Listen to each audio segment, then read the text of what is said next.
House last night voted to repeal Donald Trump's tariffs on Canada, tariffs imposed in spite of the USMCA and most notably without the support of Congress. Trump's chaotic tariffs are losing support across the political spectrum. Now the Senate needs to get that legislation to the president's desk and deliver some relief to American workers and to businesses as soon as possible.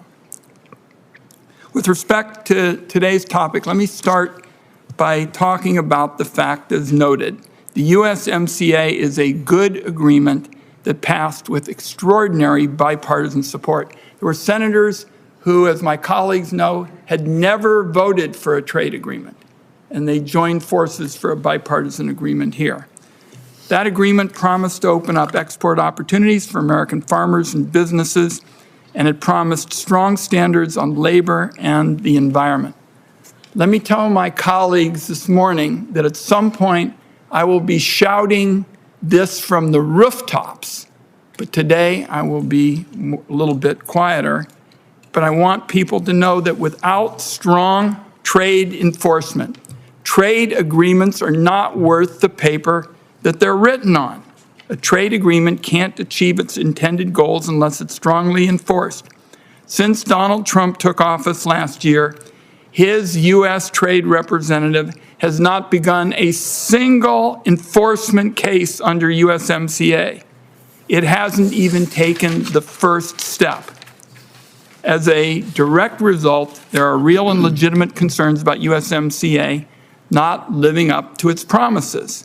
And the biggest culprit is an administration and a president who's more concerned with settling personal scores than putting American workers and our businesses first.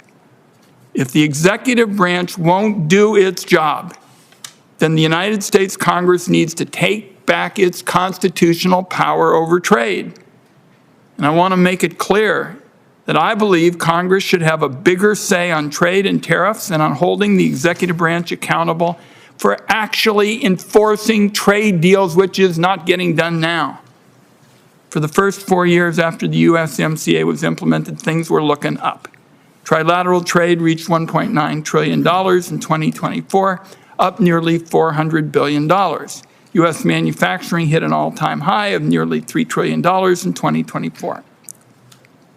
USMCA fueled over $60 billion in agricultural exports, something that Senator Crapo and I feel very strongly about as a priority in the Northwest. And finally, there was an opening of the Mexican market for American fresh potatoes, which, as the record will show, are better coming from Oregon than Idaho.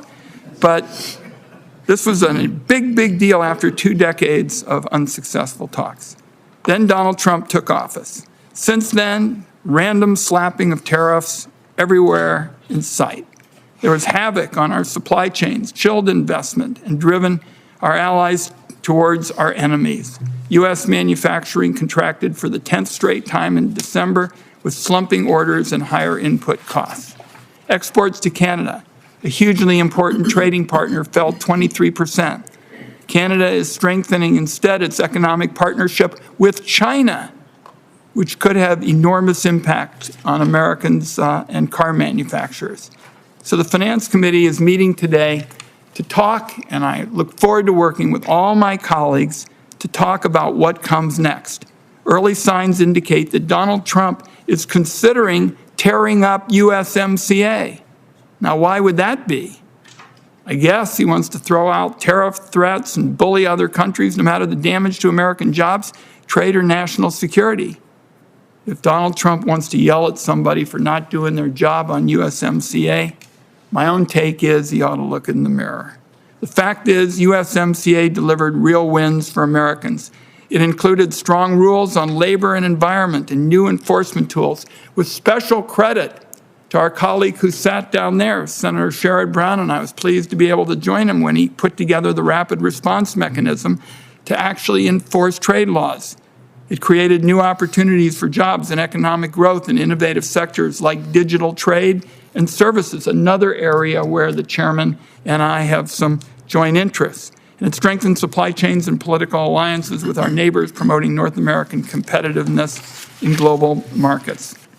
Without USMCA in place, supply chains can be disrupted, prices go up, American alliances unravel, and North American workers, businesses, farmers, and ranchers are less able to compete with China.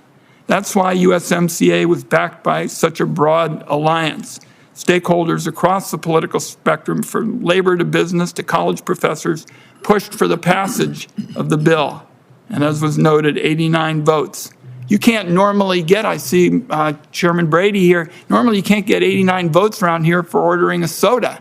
That was a big, big deal. But USMCA can only reach its full potential if the U.S. enforces strong rules. And if colleagues think I'm getting repetitive with respect to enforcement, guess what? You haven't seen anything, because it is absolutely critical to getting this job done.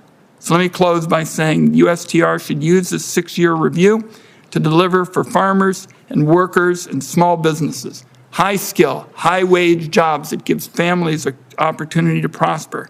Give Americans what they bargained for, and it's going to take a partnership with Congress, a commitment to enforcement and transparency with the public. And I'll just close by saying I'll work with anybody on all sides of the aisle in order to get a trade agreement that does those things.